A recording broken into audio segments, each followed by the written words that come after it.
The office was quiet, except for the steady tapping of keyboards and the low hum of the air conditioner. Everyone sat around the big conference table, waiting for the weekly team meeting to start. Mr. Carter, the boss, walked in looking angry. Without warning, his voice exploded across the room. "Emma, how many times do I have to tell you? This report is a disaster." His words were sharp and loud. The team froze, eyes wide and breath caught. Emma sat frozen, cheeks burning as all eyes turned to her. "No excuse," Mr. Carter barked. "I don't know why you keep messing up like this." His voice echoed, harsh and cold.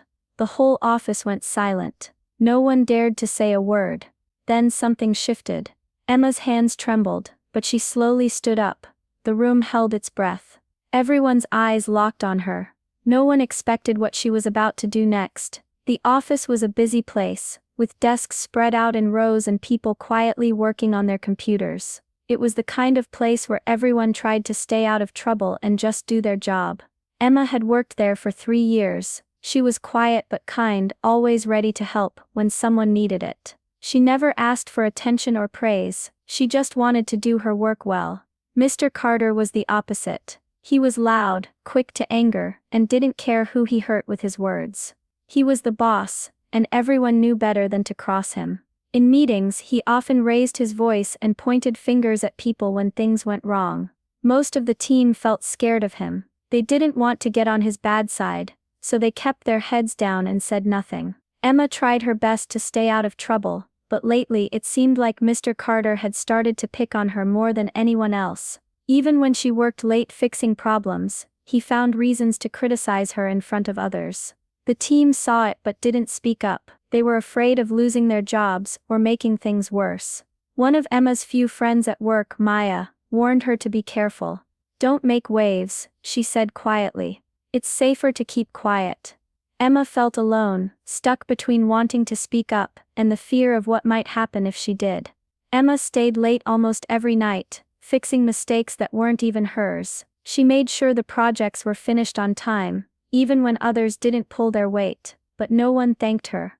Mr. Carter only seemed to notice when something went wrong, and then he was quick to blame Emma. At the weekly meetings, Carter's words grew sharper. He started calling her careless and slow, even when Emma knew she had done everything right. The team watched, feeling more uncomfortable each time, but no one spoke up. They were afraid. Afraid of what Carter might do if they defended her, or worse, if they said anything at all. One afternoon, Maya pulled Emma aside. "You should be careful," she whispered. "If he targets you, it could get worse. HR won't help, they just want things to look good on paper. I've tried once, nothing changed." Emma's heart sank. She didn't want to be a troublemaker, she just wanted to do her job without being humiliated.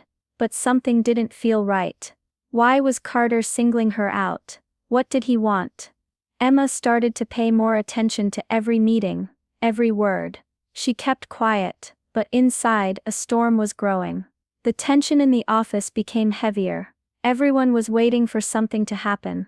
Emma felt the weight of all those silent eyes watching her, waiting to see if she would break.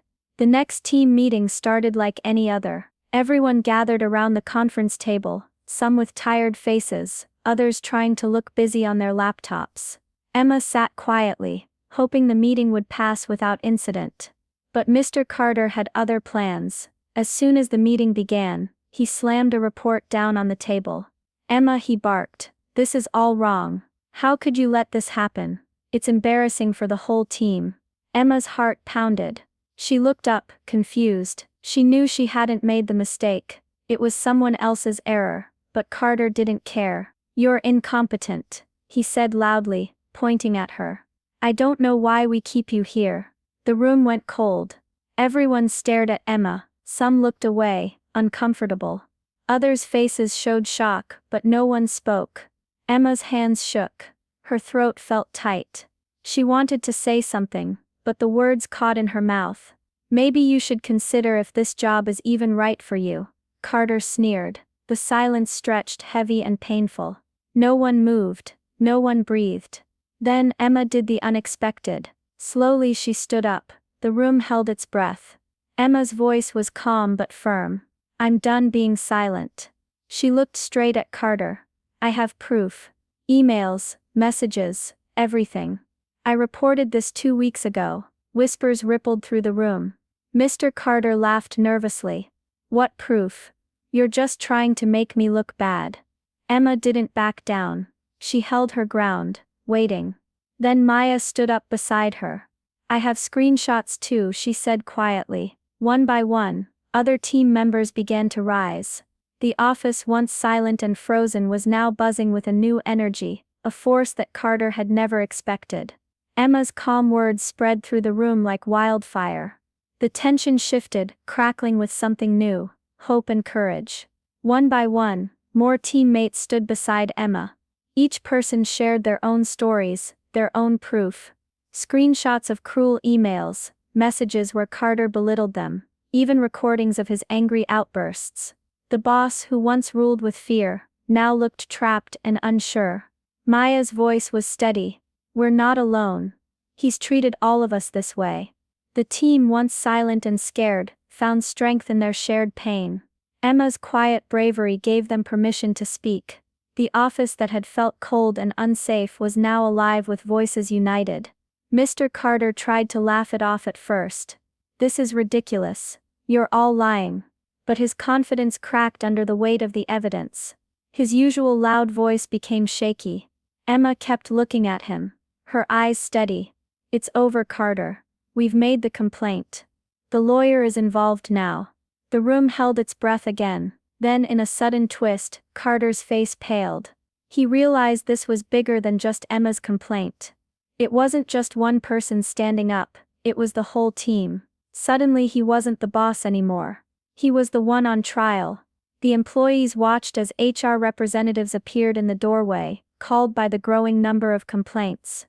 Emma felt a mixture of relief and strength. She had prepared for this moment, but never imagined it would be this powerful. Her stand wasn't just for herself anymore. It was for everyone who had been silenced and afraid. For the first time in years, the office felt like a place where people could be heard, where respect could be demanded, not begged for. Emma sat down slowly, her heart still pounding.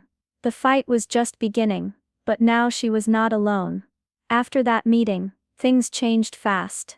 HR couldn't ignore the flood of complaints anymore. They opened an official investigation into Mr. Carter's behavior. Within days, Carter was suspended from his position. The news spread quietly through the office, like a secret hope growing louder.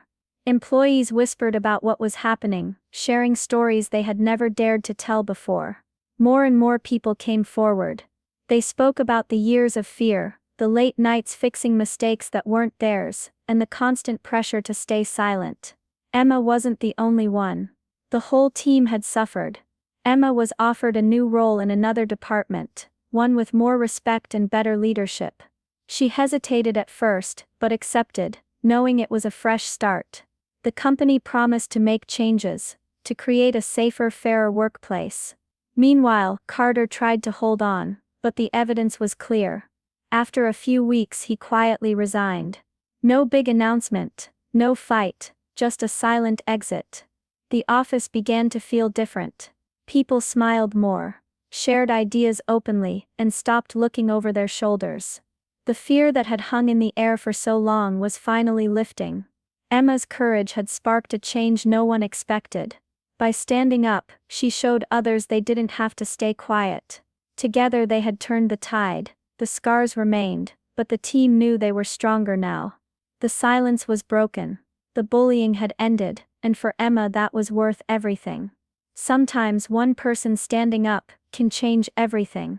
Emma didn't just stand up for herself that day. She stood up for everyone who had ever felt small, scared, or silenced. Her courage gave the whole office a voice. The fear that once ruled the room began to fade. People started believing they mattered. They realized they didn't have to accept bad treatment anymore. Emma walked into her new office one morning, head held high. She wasn't the same quiet employee anymore. She was a leader, a symbol of strength and hope. Her story spread quietly through the company, a reminder that no one should suffer in silence. And that sometimes the bravest thing you can do is simply to stand up. Because when one person stands, others will follow. and together they can change everything.